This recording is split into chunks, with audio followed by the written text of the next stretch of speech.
Nous voici encore là pour vous, chers internautes des canaux visuels et télévision. Bonjour et bonsoir, ça dépend de l'heure à laquelle vous nous suivez en ce moment partout dans le monde entier.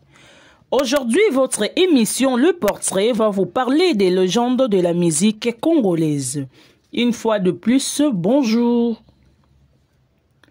Rémi Namwisi Ngoy, alias Bailo Kanto, c'est le vrai nom de l'artiste musicien congolais Redi Amissi.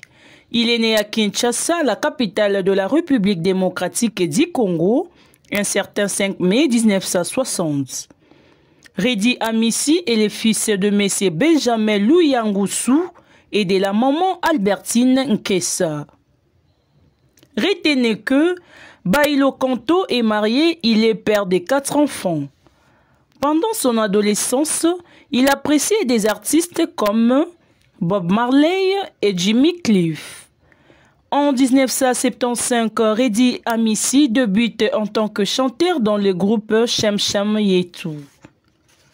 En 1976, Bailo Kanto devient choriste dans le groupe Sambole Master Ngombe. Il changeait à plusieurs fois les groupes tels que, en 1977, il rejoint le groupe Juvénile. En 1978, Redi Amissi rejoint encore le groupe Likamwisi. En 1980, il rejoint le groupe Nolingwala. Dans ces derniers groupes, là où il trouva Koffi Olomide et ces derniers les présentent à Papa Wemba qui l'invite à rejoindre son groupe Viva la Musica. Redi Amissi est membre du groupe Viva la Musica depuis 1982 jusqu'à 2001. En 1988, il signe l'album Zakina qui lance sa carrière solo. Puis il connaît un énorme succès dans les années 1990 avec les albums Queen Lina, Injustice, Prudence, Ziki, Étoile. En 2001, Redi Amissi quitte le groupe Viva la Musica de défunt Papa Wemba. Il monte son propre groupe La Casa do Canto. Dans ses chansons, il continue à inciter la jeunesse africaine à se responsabiliser et à travailler assidûment. Lors de son concert à Canada en 2008, sa musique est décrite comme basée sur les rythmes africains, oscillant entre la rumba et les soukous, et dont les paroles traitent de sujets d'actualité comme la pauvreté et l'injustice en Afrique. Il garde un lien privilégié avec l'Afrique, y donnant régulièrement des concerts et s'est engagé dans plusieurs associations de lutte contre les violences humaines dans son pays. En 2018, il s'adresse au président de l'Assemblée nationale en demandant la mise en place d'un système de redevances pour que les artistes congolais perçoivent une petite commission lorsque leurs musiques sont utilisées dans le boîte de nuit, bars, restaurants et tant d'autres. Par ailleurs, il plaide pour que les artistes soient protégés, proposant que, lorsque leurs musiques sont piratées par des étrangers, que la justice congolaise intervienne. Le 30 septembre 2022, après 12 ans d'absence, il sort son 10e album solo qui a pour titre Bailo Kanto pour rendre hommage à son défunt président Papa Wemba qui lui avait donné ses surnoms en 1984. Sur l'album, on peut retrouver plusieurs featuring avec Samangwana, une légende de la musique congolaise, ou encore avec la star du moment, Héritier Watanabe. De son vrai nom, Antoine Christophe Agwepa Mumba, dit Koffi Olomide, il est né le 13 juillet 1956 à Stanleyville au Congo belge, actuel Kinshasa, la capitale de la République démocratique du Congo. Il est originaire de Kisangani, l'une des provinces de la République démocratique du Congo. Kofi Olomide est le fils de Messieurs Charles Agwepa et de la maman Aminata Angélique Mouyengue.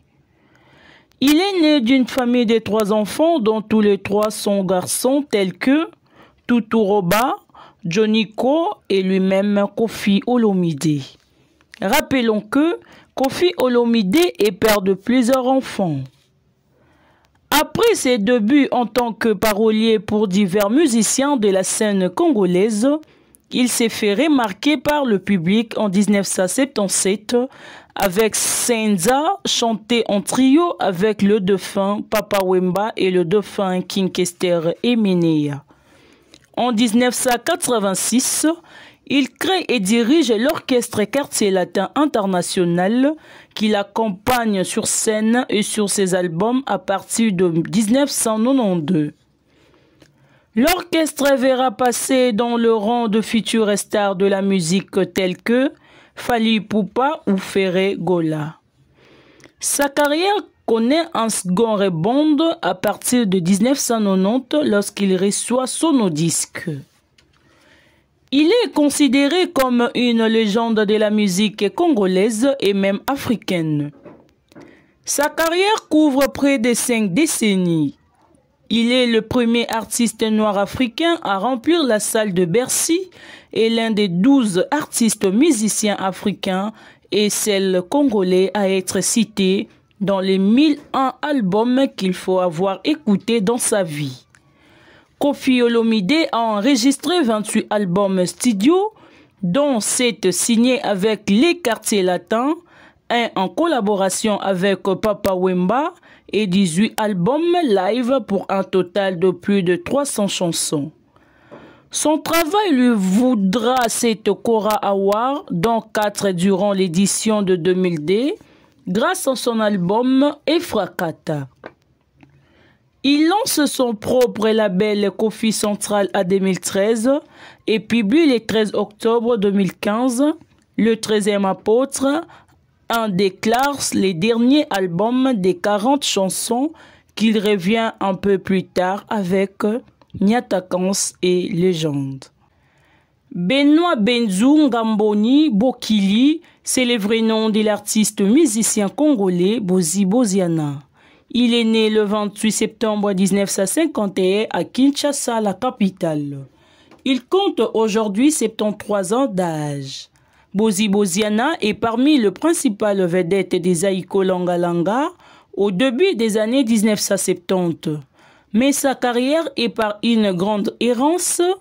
Isifi Lokole et Yoka Lokole, aux côtés de son ami Papa Wemba, puis retour à Zaïko Langa avant de compter parmi les fondateurs de Langa Star avec Evoloko Joker en 1981, puis des Shock Stars avec Ben Nyamabo en 1983. En 1985, il monte son propre groupe Anti-Choc avec lesquels il connaît un grand succès grâce à des chansons comme La Reine des Sabbats, Doucouré et Zakai. Il gagne aussitôt un prix au Kora Award en 1999 en Afrique du Sud. Ça n'est fini pour aujourd'hui. À nous revoir au prochain numéro de votre émission Le Portrait. Au revoir. Nous voici encore là pour vous, chers internautes des canaux visuels et télévision. Bonjour et bonsoir, ça dépend de l'heure à laquelle vous nous suivez en ce notre moment partout dans le monde entier. Aujourd'hui, votre émission Le Portrait va vous parler des légendes de la musique congolaise. Une fois de plus, bonjour. Rémi Namwisi Ngoy, alias Bailo Kanto, c'est le vrai nom de l'artiste musicien congolais Redi Amissi. Il est né à Kinshasa, la capitale de la République démocratique du Congo, un certain 5 mai 1960. Redi Amissi est le fils de M. Benjamin Louyangusu et de la maman Albertine Nkessa. Retenez que Bailo Kanto est marié, il est père de 4 enfants. Pendant son adolescence, il appréciait des artistes comme Bob Marley et Jimmy Cliff. En 1975, Reddy Amissi débute en tant que chanteur dans le groupe Chem Chem Yetu. En 1976, Bailo Kanto devient choriste dans le groupe Sambole Master Ngombe. Il changeait à plusieurs fois les groupes tels que, en 1977, il rejoint le groupe Juvénile. En 1978, Reddy Amissi rejoint encore le groupe Likamwisi. En 1980, il rejoint le groupe Non Lingwala. Dans ces derniers groupes, là où il trouva Koffi Olomide et ces derniers les présentent à Papa Wemba qui l'invite à rejoindre son groupe Viva la Musica.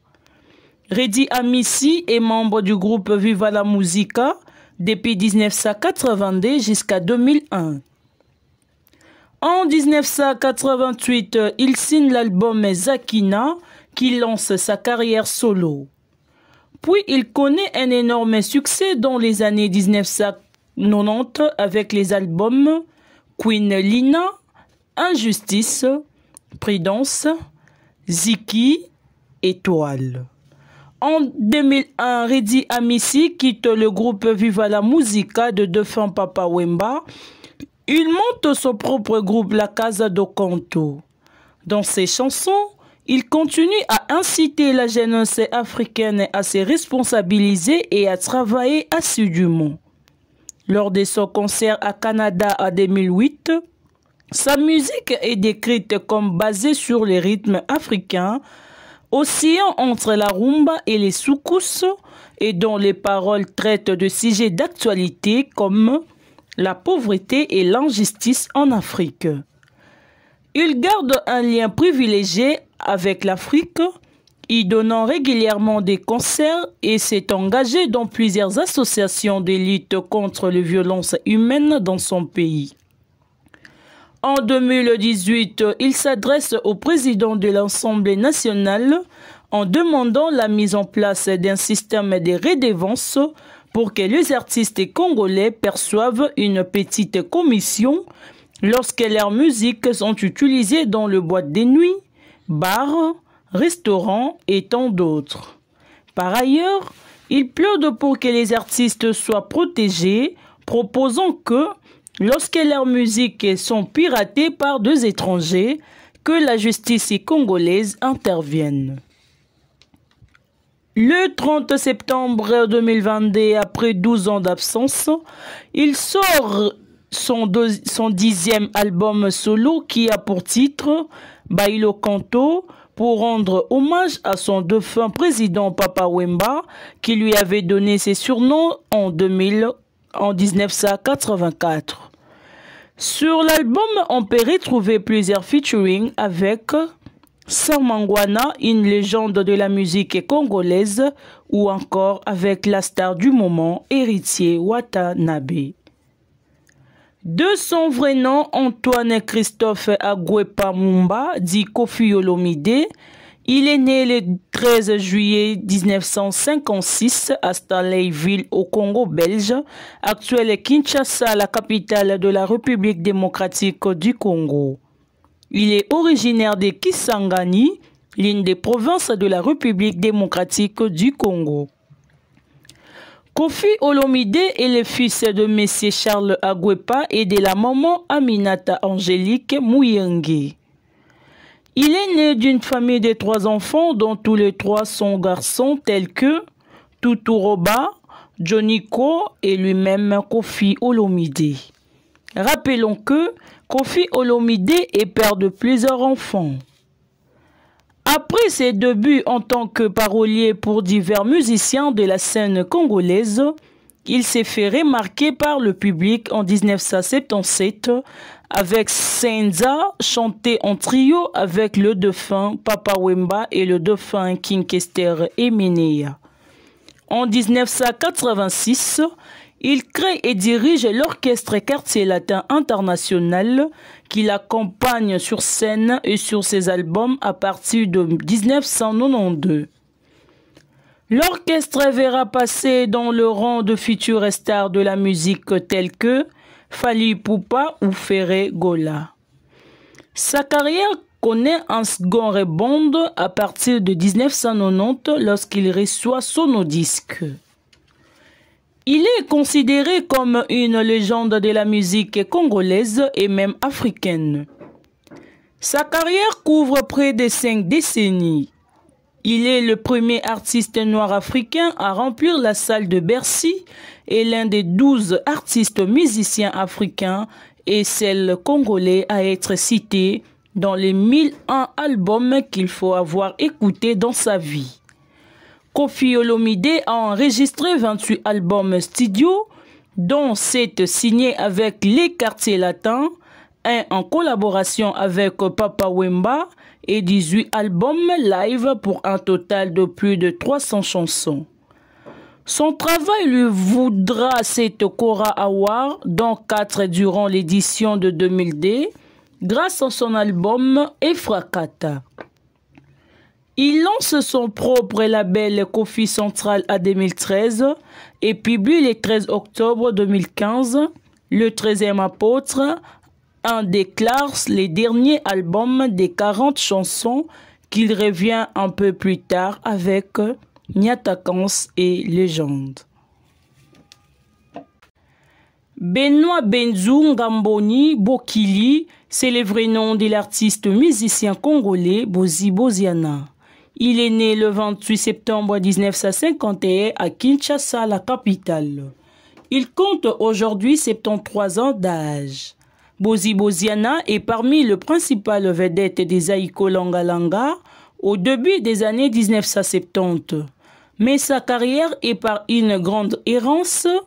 Isifi Lokole et Yoka Lokole, aux côtés de son ami Papa Wemba, puis retour à Zaïko Langa avant de compter parmi les fondateurs de Langa Star avec Evoloko Joker en 1981, puis des Shock Stars avec Ben Nyamabo en 1983. En 1985, il monte son propre groupe Anti-Choc, avec lesquels il connaît un grand succès grâce à des chansons comme La Reine des Sabbats, Doucouré et Zakai. Il gagne aussitôt un prix au Cora Award en 1999 en Afrique du Sud. Ça n'est fini pour aujourd'hui. À nous revoir au prochain numéro de votre émission Le Portrait. Au revoir.